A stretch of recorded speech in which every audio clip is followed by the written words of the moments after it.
lung le na tha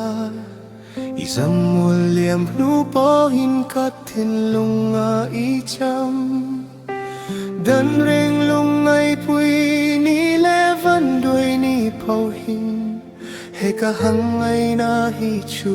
adang dong lo asin hu anu reng pui sam sui hi tong lo nu pau hin ka thin lung khom khơ dang reng in nan dao lo isak mele mui thar tur tin mui dang don ma se ka hang ai che nang chao lo chu hang ai dang an lo tong ko bin han chia lo che ma ila ka don thiam che ya ni tin lung i na khia fatam ne a ring non hiel dang ta mala katanak liang bercu ini rendo asin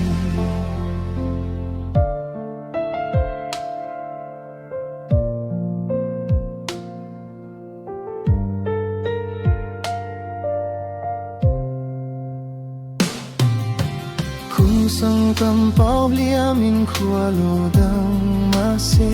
ilang tlahian kakatak salet larau akal sanlo van đuôi ni tao hiền karun hi ta na horeng ani atok lengin kam hang mai che nang ma chau kha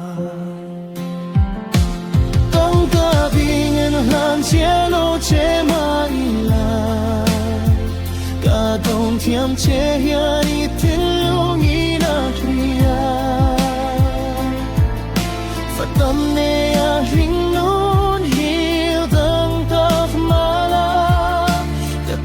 at yang bercu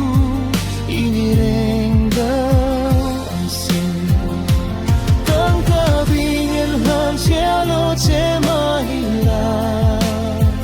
kadong tiam che hian itilong ina ria fatam ne a ring nun kau tam tam mala katan at liang bercu ini renggang